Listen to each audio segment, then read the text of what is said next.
بسم اللہ الرحمن الرحیم۔ ناظرین، زمین پر جب آپ تھوک ڈالتے ہیں، زمین پر جب آپ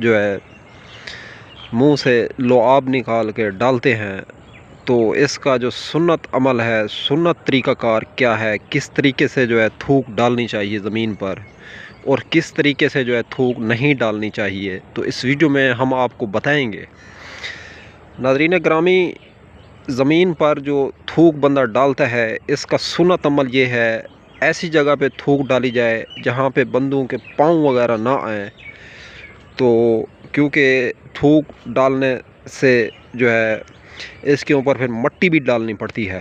یہ سنت عمل ہے۔ تو تھوک ڈالیں اور اس کے اوپر ہلکی سی مٹی اٹھا کے ڈال دیں، یا پاؤں سے ہی ڈال دیں اس طریقے سے، تو یہ سنت عمل کہلایا جائے گا۔ تو بہرحال کوئی بھی کام کریں تو اس میں پہلے پوچھیں، دیکھیں، سمجھیں کہ بھی سنت عمل کیا ہے، اس کی جانب رغبت کریں، کیونکہ کام تو ویسے کرنا ہے جس طریقے سے تھوک ڈالنی ہے، تھوک تو ویسے ہی ڈالنی ہے،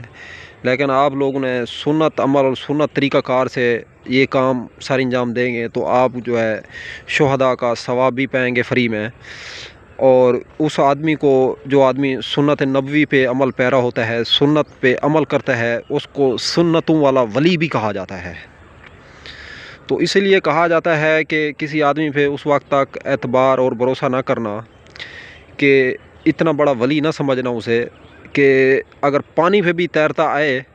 تو اسے ولی نہ سمجھنا، کیونکہ پانی پہ تیرنا کوئی کمال نہیں ہے، پانی پہ مچھلیاں بھی تیرتی ہیں۔ تو ہوا میں جو بندہ اڑتا ہے اس آدمی کو بھی ولی نہ سمجھنا، کیونکہ ہوا میں اڑنے کی کوئی اتنی زیادہ ویلیو نہیں ہے، کیونکہ ہوا پہ تو پرندے بھی اڑتے ہیں۔ تو اس وقت ولی ماننا اور ولی سمجھنا، جس ٹائم اس آدمی کو قرآن اور سنت کا پابند دیکھ لینا، تو اس ٹائم اس بندے کو ولی سمجھنا، کیونکہ قرآن اور سنت کا جو پابند ہوتا ہے بندہ، اصل میں وہی ولی ہے، اسے سنتوں والا ولی کہا جاتا ہے۔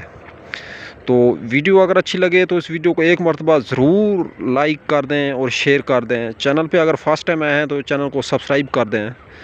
تو دوستو، ہم ملیں گے کسی بھی نئی ویڈیو کے ساتھ۔